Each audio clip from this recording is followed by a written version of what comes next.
There's something in the envelope for you, too. Oh. Excuse me. The Good Times, 1974. Cast Then vs. Now, 1974-2025. What's the matter, James? Couldn't you get any rest? Daddy, have you ever heard of hypertrophy? Michael. Thumb, come here, baby. Up a word like that for? That's a term for women. Then why don't they call it women, old boys? There's one couple to move. Yeah, baby, but the bride and groom? Oh. Number 1. Janette Dubois. Step into the iconic world of Good Times, where the vibrant Willona Woods, portrayed with such unforgettable flair by the immensely talented Janette Dubois, graced our screens starting in 1974. Beyond her captivating portrayal of the sassy, confident, and often gossipy neighbor, Dubois was a multifaceted artist whose creative spirit touched many avenues of entertainment. Born Janette Teresa Dubois on August 5, 1932, in Philadelphia, Pennsylvania, she blossomed into a performer who left an indelible mark. Her journey began on Broadway, where she shone in productions like Golden Boy, alongside Sammy Davis Jr. and Louis Gossett Jr., and A Raisin in the Sun. Transitioning to television, she made history as the first African-American actress to hold a regular role on a daytime serial, Love of Life. In 1969, she earned a Peabody Award for her work in the CBS children's movie, J.T.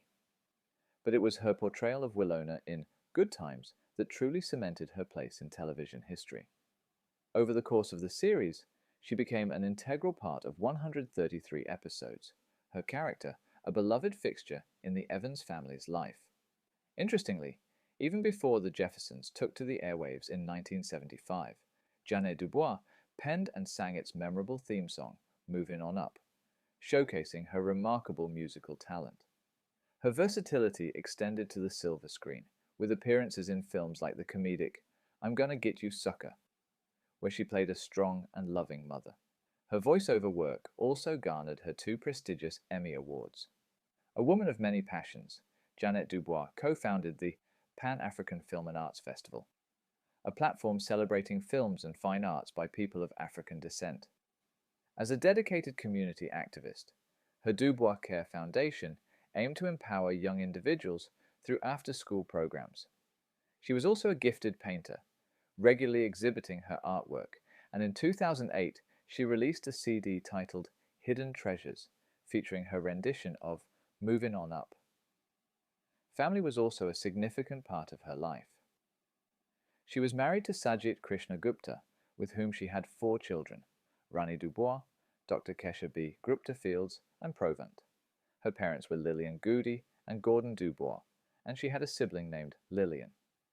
Janette Dubois passed away on February 17, 2020, at the age of 74, in Glendale, California, due to cardiac arrest. Her legacy as a talented actress, singer, songwriter, and community advocate continues to inspire. 6'2", shoulders out to here, and a smile that lit up and choose, because a drink is more than just a drink. It's a calling card. It's a nice, friendly way to say hello. Number 2. Esther Roller Florida Evans, brought to life by the remarkable Esther Roller, became a beloved figure starting in 1974. With her gap-toothed smile and distinctive gravelly voice, Roller wasn't just an actress. She was a force of nature, both on and off screen. Born Esther Elizabeth Roll on November 8, 1920, in Pompano Beach, Florida, she was the 10th of 18 children born to Caribbean farming immigrants.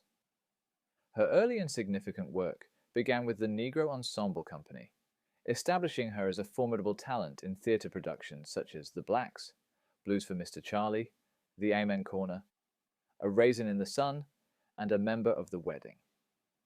Ironically, despite her later success in playing domestic roles, her father had insisted she promise him she would never work as a servant or maid in real life.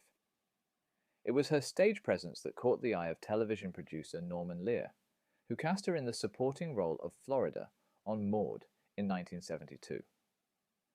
Audiences were immediately captivated by her portrayal of the spirited domestic who stood her ground against her employer, Maud Findlay, played by B. Arthur.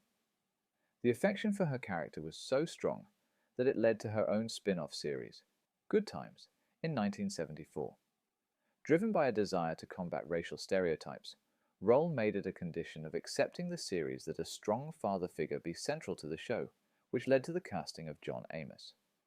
While she continued to play a working-class maid, the focus of Good Times was on her family life rather than her work outside the home. Roller's commitment to positive representation led her to leave the show for a season due to concerns about the portrayal of Jimmy J.J. Walker's character. However, she later returned when producers assured her that more responsibility would be taken in his character's development. Beyond Good Times, Esther Roller's talent shone brightly in other projects. She won an Emmy Award for her performance in the television movie Summer of My German Soldier in 1978, and earned further acclaim for her work in Maya Angelou's I Know Why the Caged Bird Sings in 1979, as well as in the films Driving Miss Daisy in 1989 and Rosewood in 1997. Interestingly, two of her sisters, Estelle Evans and Rosanna Carter, also pursued careers as character actresses. After a career spanning decades and touching countless lives through her powerful performances, Esther Roller passed away on November 17, 1998, at the age of 78, due to complications from diabetes. In her later years, she faced health challenges, including being on kidney dialysis. Though she was divorced and had no children, her impact on television and her unwavering commitment to authentic representation left an enduring legacy. It's comforting to know there's still some respect for black power around here. A gorgeous hunk of woman here. I don't know about the gorgeous, but I'm sure a lot of Number 3. John Amos. Born on December 27, 1939, John was first employed as an advertising copywriter, a social worker at New York's Vera Institute of Justice, and an American and Canadian semi-professional football player, before receiving his calling as an actor. A stand-up comic on the Greenwich Village circuit, the work eventually took him west and ultimately led to his hiring as a staff writer on Leslie Uggams' musical variety show in 1969, making his legit stage debut in a 1971 LA production of the comedy Norman, Is That You? John went on to earn a Los Angeles Drama Critics nomination for Best Actor. As such, he formed his own theater company and produced Norman, Is That You? On tour. In recent years, John has enjoyed recurring parts on The West Wing and The District, and is more recently appearing in the offbeat series Men in Trees, 2006, starring Anne Heche. John Amos has 2 children by his former wife, Noel Amos, and 2 children. Son, Kay, C. Amos director, writer, producer, editor and daughter. Shannon Amos, a director, writer and producer.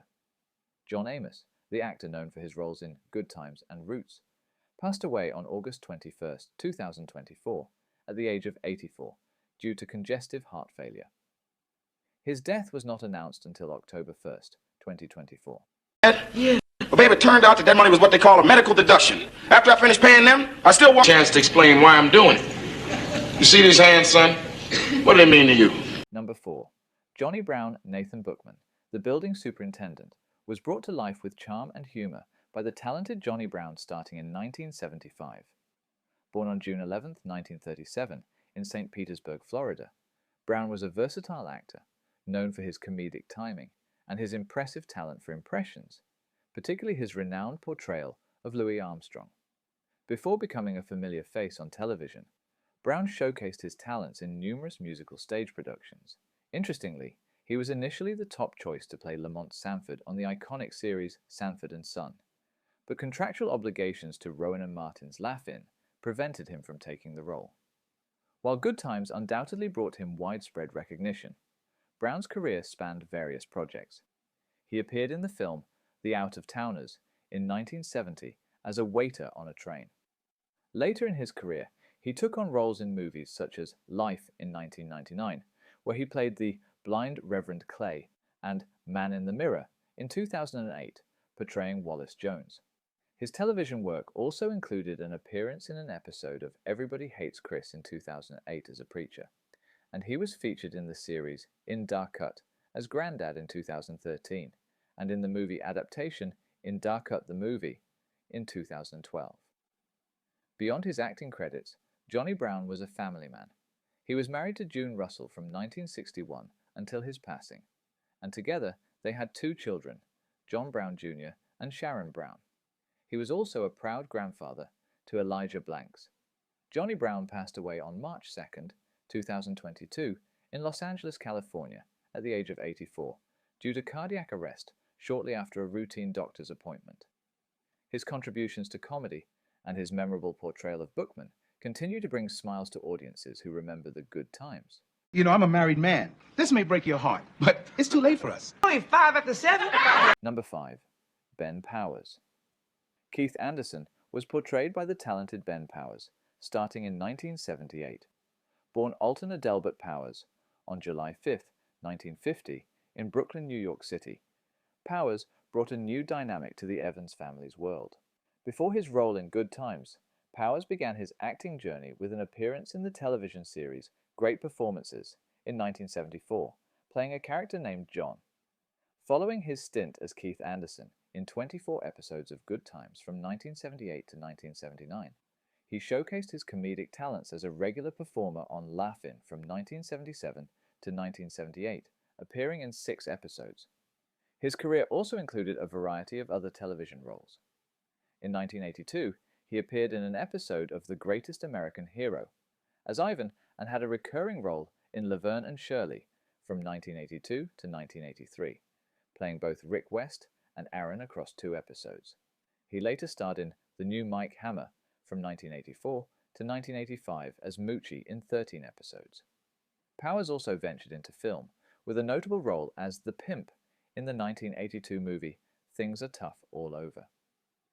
Beyond his professional life, Ben Powers was married to Julia Harper from 1981 until her passing in 2012, and they had 4 children together.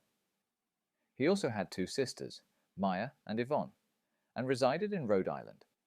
Ben Powers passed away on April 6, 2015, in New Bedford, Massachusetts, at the age of 64 due to liver cancer. While his time on Good Times was part of his broader acting career, his contribution to the show as Keith Anderson remains a memorable part of its legacy.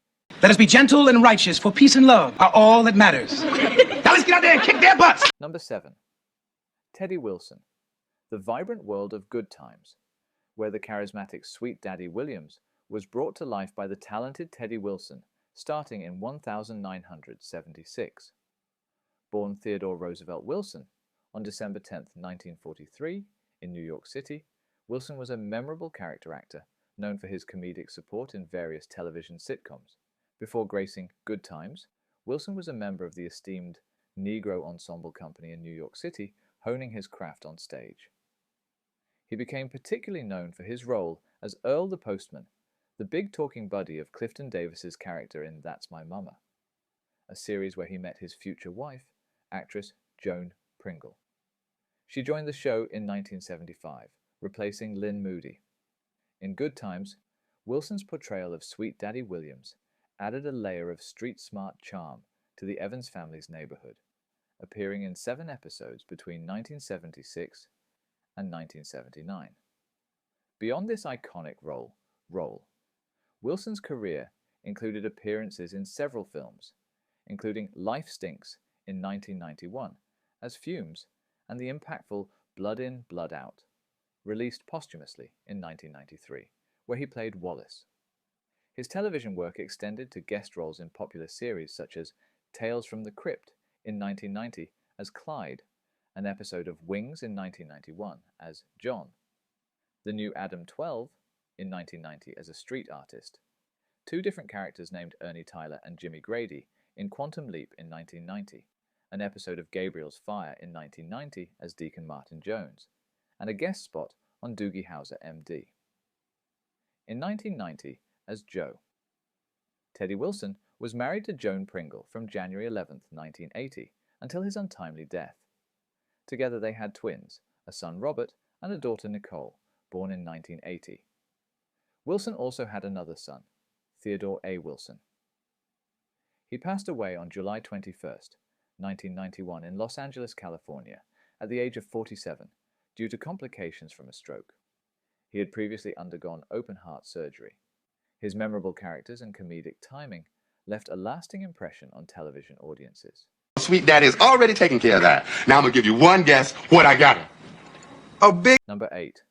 Helen Martin. Weeping Wanda Williams was brought to life by the talented Helen Martin. Born on July 23, 1909, in St. Louis, Missouri, Martin was a seasoned actress with a career that spanned several decades and included both stage and screen.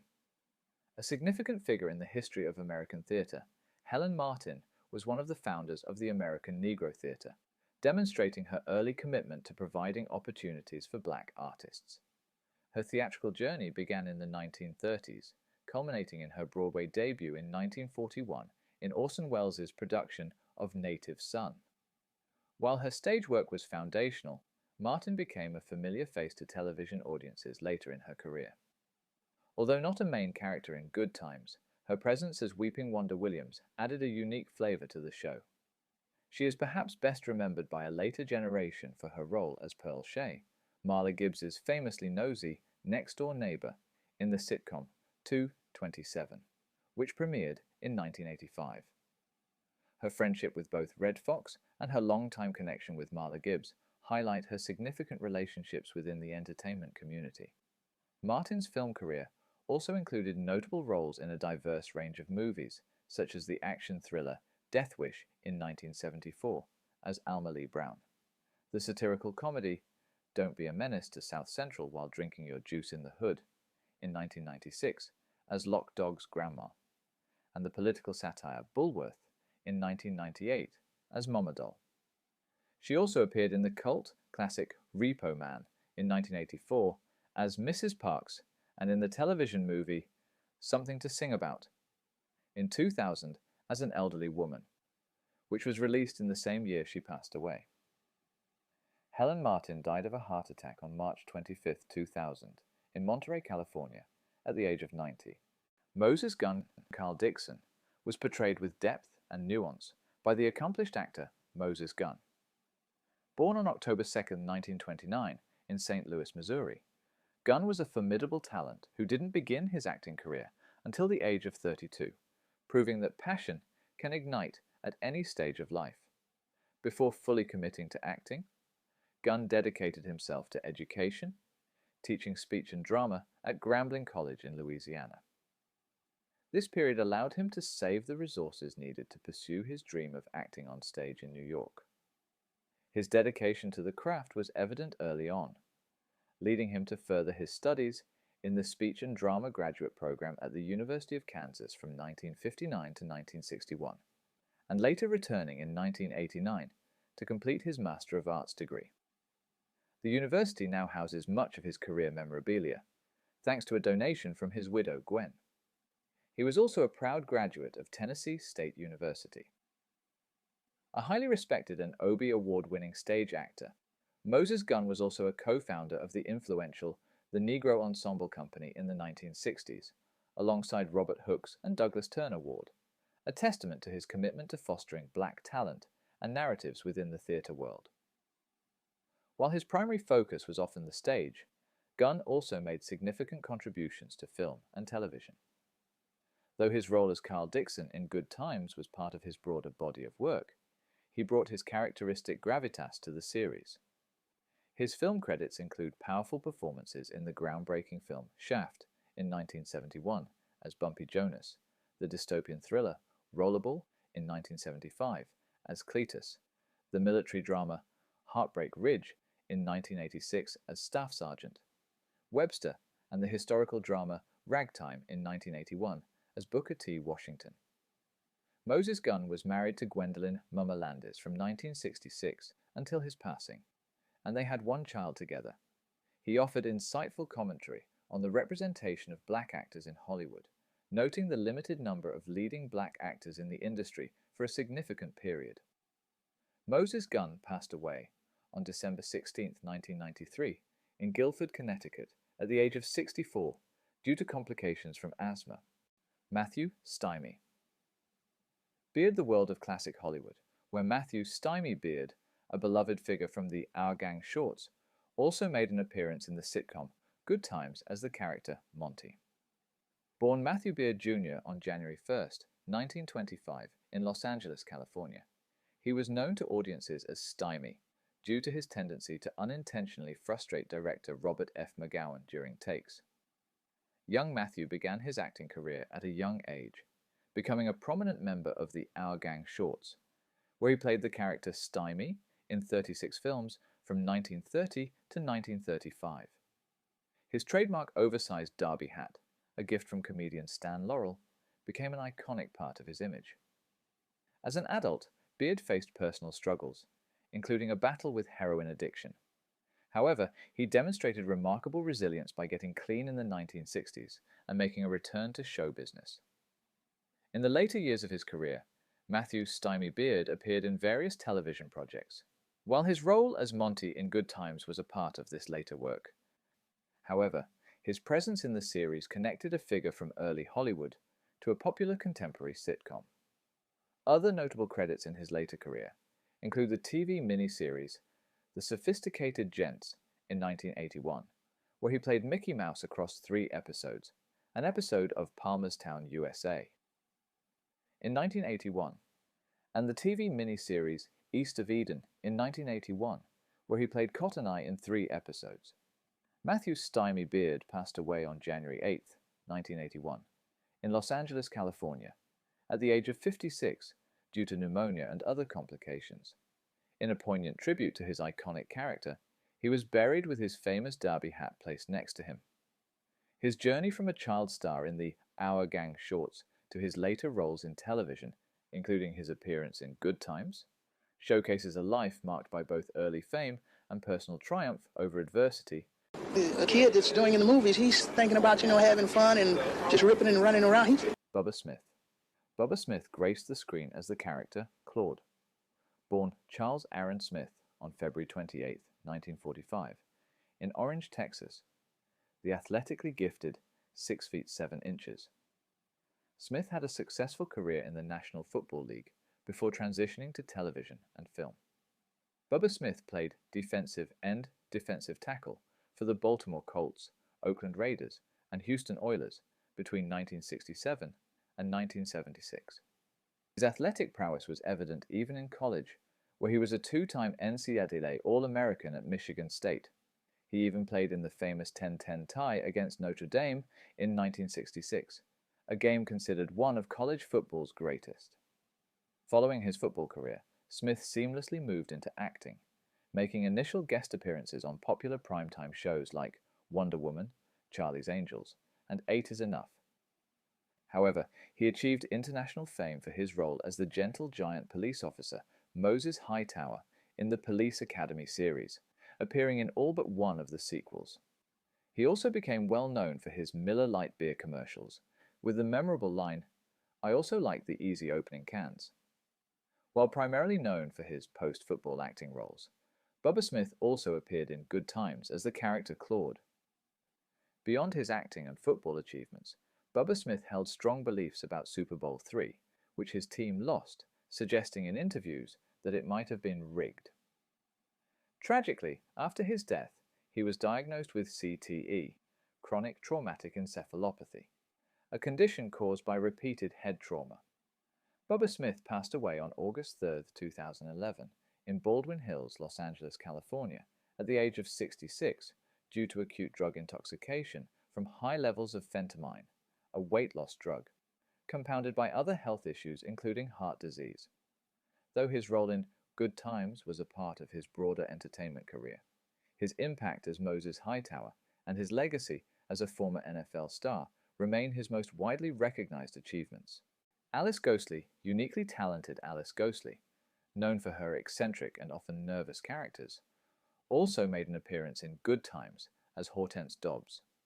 Born on August 14, 1923 in Eve, Missouri, Ghostley carved a niche for herself playing glum wallflowers, dowdy housewives, klutzy maids, and cynical gossips, drawing laughter from even the simplest lines with her distinctive fretful delivery. Before becoming a familiar face on television, Ghostley established herself on Broadway, earning a Tony Award for her performance as Mavis in the comedy play The Sign in Sidney Brustein's Window in 1965. Her Broadway debut came in the revue New Faces of 1952, where she famously sang the satirical The Boston Beguine alongside rising stars like Eartha Kitt and Paul Lynde, with whom she would share a similar comedic style and many projects throughout her career. Ghostley's talent extended to television early on. notably as one of the evil stepsisters in the classic Julie Andrews version of Cinderella in 1957. While primarily known for her comedic roles, she also showcased her versatility in dramatic productions like Twelfth Night and guest appearances on shows such as Perry Mason and Naked City, as well as in the film To Kill a Mockingbird. She was also a frequent and amusing panelist on popular game shows like The Hollywood Squares and The Match Game. Throughout the 1960s and 1970s, Ghostly appeared in various films, including My Six Loves, With Six You Get Egg Roll, and a small role in the iconic movie Grease. However, she found a comfortable and successful place in television sitcoms. She became widely recognized for her recurring role as the endearingly shy and accident-prone witch Nanny Esmeralda in Bewitched, taking over the role from the late Marion Lawn from 1969 to 1972. Later, she charmed audiences as the batty friend Bernice in Designing Women. In the later part of her career, Ghostly returned to Broadway, replacing Dorothy Loudon as the formidable Miss Hannigan in Annie, a role she would revisit in various productions for nearly a decade. A series of strokes eventually led to her retirement, and Alice Ghostly passed away on September 21, 2007, at the age of 84, due to complications from colon cancer. She was married to Italian comedic actor Felice Orlandi for 50 years until his death in 2003. Though they had no children, Alice Ghostly's memorable characters and comedic talent left an indelible mark on the world of entertainment. Everybody was surprised that it was a hit there. I suppose they thought